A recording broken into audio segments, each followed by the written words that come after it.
सभी बच्चों का एमजे क्लासेस में स्वागत है। आज हम वर्कशीट 5 कर रहे हैं बेटा। ये आपकी क्लास 10th की है वर्कशीट साइंस की। इस वर्कशीट में हम क्या पढ़ने वाले हैं? आज हम पढ़ने वाले हैं, वेडनेसडे को आई है ये वर्कशीट आपकी, रासायनिक अभिक्रियाएं एवं समीकरण। रासायनिक अभिक्रिया क्या होती है? ऐसी अभिक्रिया जिसमें कुछ रसायन बन रहा होता है, वो रासायनिक अभिक्रिया है। मतलब रसायन में कुछ बदलाव होता है, तब हम कहते हैं रासायनिक अभिक्रिया है। तो पहली अभिक्रिया जो इसमें पढ़ी जा रही है वो है आपकी विस्थापन अभिक्रिया। विस्थापन, किसी का स्थान बदल देना विस्थापन कहलाता है। ये सभी बच्चों को समझ आता है कि एक स्थान से दूसरे स्थान पे ले आना किसी को, उसको विस्थापन कहते हैं। जैसे मान लो मेरे पास है, देखो बेटा, मेरे पास मान लो दो बच्चे एक डेस्क पे बैठे हुए हैं, ठीक है। एक बच्चा यहाँ बैठा हुआ है और एक बच्चा यहाँ बैठा हुआ है, और एक थोड़ा बड़ा शक्तिशाली बच्चा आया। अब क्या होगा कि जैसे ही वो शक्तिशाली बच्चा आया, वो कहता है मैं भी बैठूंगा। अब जगह तो दो ही जनों की है, तो वो आके यहाँ पर बैठना शुरू कर देगा।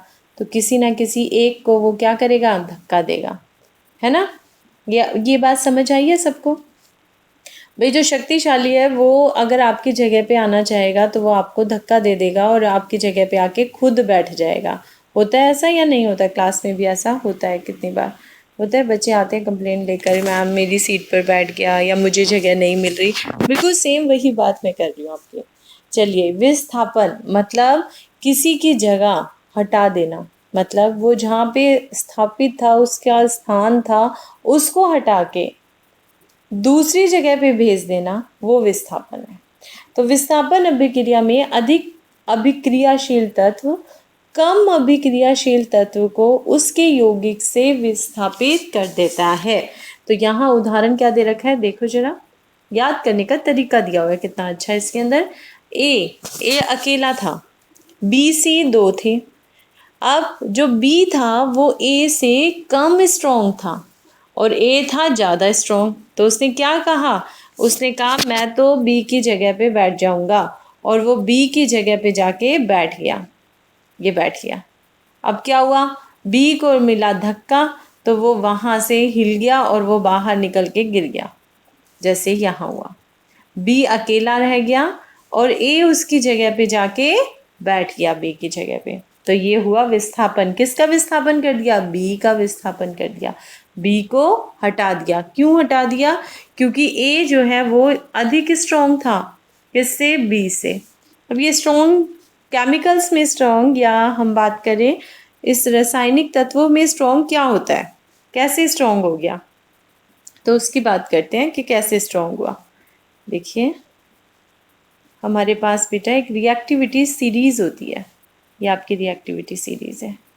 इसको याद करने का तरीका है, केदारनाथ का माली आलू ज़रा फीके पकाता है, कुछ हींग अजवाइन और पड़ती। ठीक है, केदार का हमने ले लिया के, केदार का लिया के, ठीक है। नाथ का लिया एन ए, ठीक, और का लिया सी ए। आ रही है बात समझ? माली का लिया एम जी, आलू का लिया ए एल, ज़रा मतलब जिंक, फीके मतलब एफ ई, पकाता है मतलब पी बी, है का एच, कुछ सी यू, हींग मतलब एच जी, अजवाइन मतलब ए जी और ए यू, और पड़ते का पी टी। ये आपकी बेटा रिएक्टिविटी सीरीज है, अभिक्रियाशीलता क्रम है ये इसका। आ रही है बात समझ? कैसे? इसके अंदर जो ऊपर वाला है वो अधिक क्रियाशील है। सबसे अधिक क्रियाशील कौन हुआ? के। उसके बाद सोडियम। इसका क्या मतलब है? जहाँ पर के लिखा होगा, पोटेशियम लिखा होगा बेटा, वो Na को उसकी जगह से रिप्लेस कर देगा, हटा देगा। आ रही है बात समझ? और Na किससे ज़्यादा स्ट्रॉन्ग हुआ? सारे बोलो, Ca से स्ट्रॉन्ग है। और Ca किससे ज़्यादा स्ट्रॉन्ग है? Mg से। ऐसे करके ये आपकी एक अभिक्रियाशीलता क्रम बन जाता है, या रिएक्टिविटी सीरीज बन जाती है। ठीक, और याद करना कितना आसान है, मेरे साथ बोलो, केदारनाथ का माली आलू ज़रा फीके पकाता है। कुछ हींग, अजवाइन और पड़ते। पक्का कह रही हूँ मैं, 3 बार आप 4 बार बोलोगे पूरी सीरीज आपको याद हो जाएगी बेटा, बिना किसी प्रॉब्लम के। ठीक है, अब यहाँ पर देखिए अब क्या दिया हुआ है, उदाहरण में देखो जरा। Fe मतलब आयरन, Cu मतलब कॉपर, सल्फेट। ठीक, तो हमारे पास दिया हुआ है iron plus copper sulphate. Kedarnath का माली आलू, अभी तक हमारे पास ना Fe आया ना Cu आया, का माली आलू जरा फीके आ गया भाई Fe। पकाता, पकाता का क्या था हमारे पास, Pb नहीं है, ये तो है कुछ, अब आया तो Fe पहले आ गया था और कॉपर बाद में आया। कौन ज़्यादा हुआ, स्ट्रॉन्ग, कौन अभिक्रियाशील ज़्यादा हुआ, Fe। तो इसका मतलब जहाँ Fe बैठा हुआ है और उसने देखा मुझसे कम स्ट्रॉन्ग तो बैठा है कॉपर, तो क्या करेगा वो, उसकी जगह खुद जाके बैठ जाएगा और क्या बन गया आपके पास, Fe, ये देखो Fe प्लस CuSO4 क्या बना है, FeSO4 प्लस Cu। आ रही है बात समझ सभी बच्चों को? नहीं आ रही तो मैं दोबारा लिख के बता देती हूँ बेटा। क्या आप कह रहे हैं, हम ये बात कर रहे हैं कि विस्थापन अभिक्रियाएं वो होती हैं जिसमें अधिक अभिक्रियाशील तत्व जैसे कि आयरन, ठीक है, वो Fe पहले आ रहा है कॉपर से, इसका मतलब Fe अधिक स्ट्रॉन्ग है, अधिक अभिक्रियाशील है, वो कॉपर से अधिक अभिक्रियाशील है, ये धातु इस धातु से अधिक अभिक्रियाशील है, तो ये इसकी जगह लग जाएगी और बन जाएगा FeSO4 और अकेला रह जाएगा कॉपर। ठीक, कितने बच्चों को समझ आ रहा है? और देख लेते हैं इसमें और क्या थी हमारे पास। दूसरी अभिक्रिया दी हुई है लेड Pb और कॉपर क्लोराइड। अब याद कीजिए अपनी रिएक्टिविटी सीरीज, वो क्या थी सीरीज, याद है आपको? इस सीरीज के अंदर था हमारे पास यहाँ Pb देखिए कहाँ है, और दूसरा क्या था, कॉपर था, कॉपर से भी ऊपर है वो, तो हमारे पास इसका मतलब कॉपर से, क्योंकि Pb ऊपर है, लेड ऊपर है, इसीलिए लेड कॉपर को विस्थापित कर देगी और बन जाएगा PbCu, Cl2 था उसकी जगह बन जाएगा PbCl2 प्लस Cu। द्विविस्थापन अभिक्रिया कौन सी होती है? ऐसी अभिक्रिया है जिसके अंदर दो चीजें, दो धातु अपनी जगह बदल रही हो। यहाँ सिर्फ एक धातु अपनी जगह बदल रही थी, एक ने दूसरे को धक्का दिया और खुद जाके बैठ गया, जगह बदली एक ने, है ना। अब जहां पर दो चीजें हो, दो यौगिकों के बीच आयनों का आदान प्रदान हो रहा है, वहां पर हम कहते हैं, और नए उत्पाद बन रहे हैं, वहां पर हम कहते हैं कि द्विविस्थापन अभिक्रिया हुई। एक और पहचान है बेटा द्विविस्थापन अभिक्रिया की, कि इसके अंदर अवशेप बनते हैं। क्या बनते हैं बेटा? अवशेप। ठीक, अवशेप वो होते हैं जिसे हम छाने और बाद में छानने के बाद कुछ सॉलिड आपका उस फिल्टर पेपर पे रह जाए, वो होते हैं अवशेप। ठीक, तो इसके अंदर अवशेप बनते हैं द्विविस्थापन अभिक्रिया के अंदर। तो इसके अंदर उदाहरण कौन सा लिया हुआ है? इसने उदाहरण लिया है आपका सोडियम सल्फेट Na2SO4 और साथ में लिया है बेरियम क्लोराइड, क्योंकि सोडियम और पोटेशियम सबसे ऊपर आते हैं रिएक्टिविटी सीरीज में। तो अगर जहाँ पे सोडियम बैठा हो, पोटेशियम बैठा हो, वहाँ तो आंखें बंद करके सोच लो कि यही अभिक्रियाशील है, ये तो अपनी जगह बदलेगा ही बदलेगा, ये दूसरे की जगह पे जाके बैठ ही जाएगा। तो यहाँ से सोडियम सल्फेट और बेरियम क्लोराइड है, तो सोडियम बेरियम की जगह ले लेगा, सॉरी बेरियम की जगह ले लेगा और ये बन जाएगा सोडियम क्लोराइड, और बेरियम जो है वो सल्फेट की जगह आ जाएगा। ठीक है, और ये बन जाएगा बेरियम सल्फेट। सोडियम जहाँ है वो बेरियम को रिप्लेस करेगा ही, उसका स्थान बदलेगा ही बदलेगा, और खुद बन जाएगा ये सोडियम क्लोराइड। अब जो बच गया बेरियम, वो कहाँ पहुँच जाएगा? वो इस सोडियम की जगह उसको जाना पड़ेगा, क्योंकि कोई और जगह है ही नहीं, इसीलिए वो बनेगा बेरियम सल्फेट। क्लियर? अच्छा, ये जो 2 - 2 प्लस इसके ऊपर लिखा हुआ है, सबको सबको याद है ये क्या होता है? अभी जैसे हम करेंगे आपको समझ आ जाएगा। 9th क्लास में आपने यौगिक बनाने सीखे थे बेटा, उसमें हमने किया था ये। ठीक है, अभी बताऊँ इसकी रिएक्शन ये समझ आई आपको? जैसे इसमें ए बी और सी डी दे रखा है, इसमें क्या बताया हुआ है? इसमें कह रहा है कि जो ज़्यादा स्ट्रॉन्ग है ए, वो जुड़ गया जाके डी के पास। ठीक, पीछे वाले के साथ। आगे वाला जुड़ेगा पीछे वाले के साथ, और बीच वाला जुड़ेगा मतलब दूसरे नंबर का आगे वाले का। अगर इसका पहला है तो उसका पीछे वाला होगा, इसका पीछे वाला है तो इसका पहले वाला होगा। सिंपल सी बात है। नहीं तो जो मैंने आपको तरीका बताया वो याद रखो। सोडियम बैठा है, अधिक रिएक्टिव है, वो तो जाके बेरियम की जगह घुस जाएगा और खुद बना जाएगा क्लोरीन के साथ सोडियम क्लोराइड। और जो बेरियम है उसको तो बेचारे को और कोई जगह ही नहीं है, वो जाके बैठेगा सल्फेट के साथ। ये है द्विविस्थापन। इसमें सिर्फ एक ही चीज़ रिप्लेस हो रही थी, एक धातु अपनी जगह बदल रही थी, इसीलिए इसका नाम है विस्थापन अभिक्रिया। इसमें दो धातु अपनी जगह बदल रही है, इसलिए इसका नाम है द्विविस्थापन अभिक्रिया। अब ये तो हुआ तरीका याद करने का, ठीक, इसकी पहचान करने का। अब हम इसकी अभिक्रिया की अगर हमसे पूछी जाए कि इसकी परिभाषा बताओ, तो परिभाषा में है द्विविस्थापन अभिक्रिया में दो यौगिकों के बीच आयनों का आदान प्रदान हो रहा है। देखो आयन बनाए हैं इन्होंने, इधर सोडियम के ऊपर वैलेंसी 1 है, 1+ है, दिखाई दे रहा है। सल्फेट SO4 पे 2- है, ये आयन बना दिए प्लस और माइनस, ये भी प्लस और माइनस। तो यहाँ पे आयनों का आदान प्रदान हो गया। पहले यहाँ बेरियम प्लस आयन 2+ बैठा हुआ था, उसकी जगह बैठ गया सोडियम। दिखाई दे रहा है सबको? तो यहाँ पे आयनों का आदान प्रदान हो रहा है और नया उत्पाद बन रहा है। ऐसी अभिक्रिया को विस्थापन अभिक्रिया कहते हैं। यहाँ पे अवक्षेप का निर्माण होता है, इसीलिए अवक्षेपन अभिक्रिया भी हम इसको बोल सकते हैं। तो अब क्या होगा, बोर्ड में जब बच्चों का पेपर आएगा तो द्विविस्थापन अभिक्रिया तो डायरेक्ट क्वेश्चन हो गया, अब वो दे देंगे आपके पास अवक्षेपन अभिक्रिया। तो याद कर लोगे आप कि द्विविस्थापन अभिक्रिया में ही अवक्षेप बनते हैं। इसका मतलब ये आपकी अवक्षेपन अभिक्रिया भी कहलाएगी, जिसमें आयनों का आदान प्रदान होता है। चलिए, समझ आ रहा है? अगर आपको वर्कशीट समझ आ रही है तो इसको लाइक, शेयर और सब्सक्राइब ज़रूर करो। सब्सक्राइब करने से ये होता है जो भी नई वीडियो बनेगी वो आप सबके पास पहुंच जाएगी। ठीक है, एक हमेशा वर्कशीट को पूरा देखो। किस लिए? क्योंकि एक बार वर्कशीट समझने के बाद उसके क्वेश्चन आंसर मैं बाद में ही कराती हूँ। ठीक, कुछ मैं एक्स्ट्रा भी कोशिश करूँगी। अगर आपको, पहले मुझे कमेंट बॉक्स में लिखना कि मैडम समझ आ रही है अगर वर्कशीट, तो मैं आपको एक्स्ट्रा नोट्स भी देने की पूरी कोशिश करूँगी।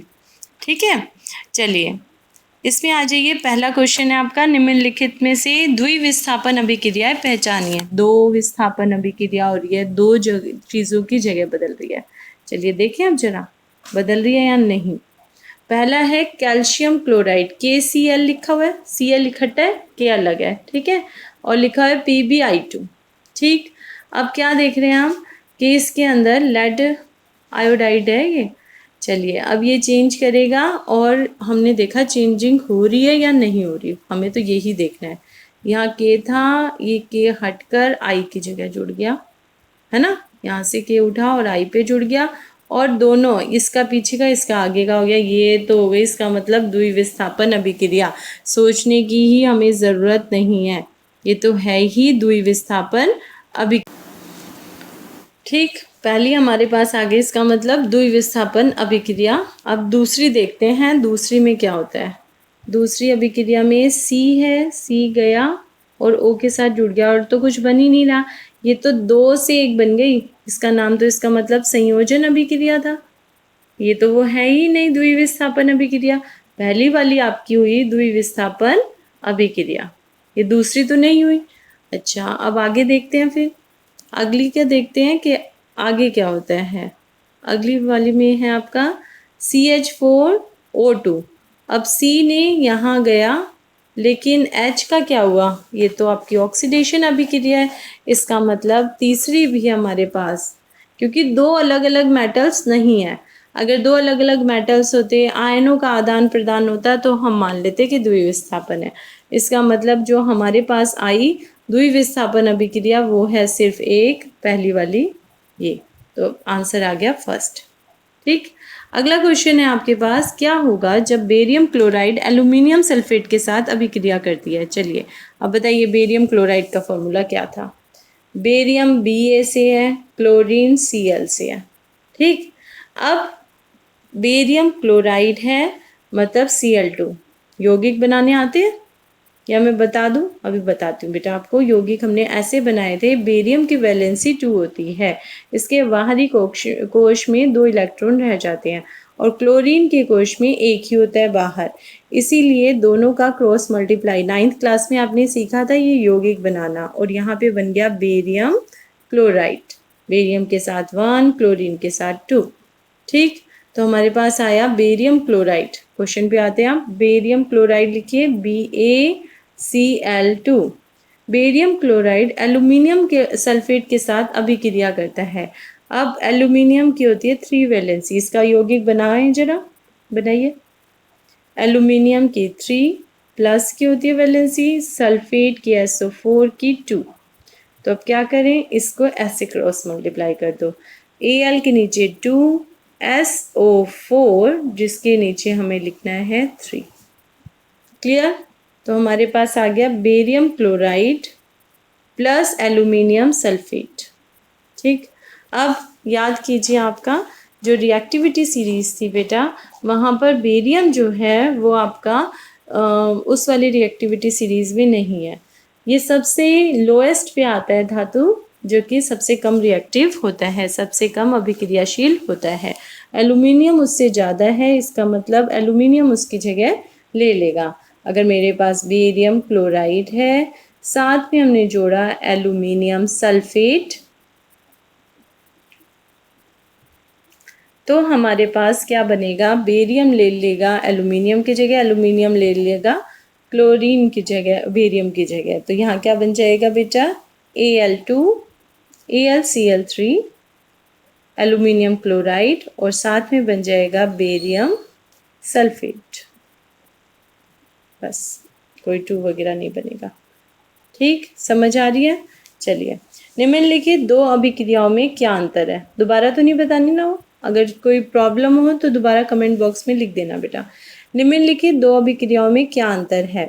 सिल्वर नाइट्रेट प्लस HCl, और ये बन रहा है आपका silver chloride plus HNO3 nitric acid. अब देखो कोई अंतर है इसके अंदर। पहले वाले में सिल्वर ने अपनी जगह यहाँ से छोड़ी, क्लोरीन पे जाके जुड़ गया, और यहाँ पर नाइट्रेट जो है वो हाइड्रोजन के साथ जुड़ गया। दूसरी देखते हैं, यहाँ पे मैग्नीशियम था, मैग्नीशियम ने जगह ले ली, क्लोरीन के साथ जुड़ गया और हाइड्रोजन को अकेला छोड़ दिया। अब यहाँ पर ऊपर वाली रिएक्शन के अंदर बेटा, ऊपर वाली अभिक्रिया के अंदर 2 चीज़ें अपनी जगह बदल रही है। मतलब यहाँ से सिल्वर उठा और H को रिप्लेस कर दिया, H को विस्थापित कर दिया, और H ने जगह ली सिल्वर की। तो ये पहली तो हुई द्विविस्थापन अभिक्रिया। दूसरी वाली में क्या था, दूसरी में अकेला ही हो रहा है, मतलब Mg और HCl था, खाली Mg अपनी जगह बदल रही है और H2 को अकेला छोड़ रही है, तो ये है विस्थापन अभिक्रिया। ठीक है, पहली वाली द्विविस्थापन अभिक्रिया है, दूसरी वाली विस्थापन अभिक्रिया है।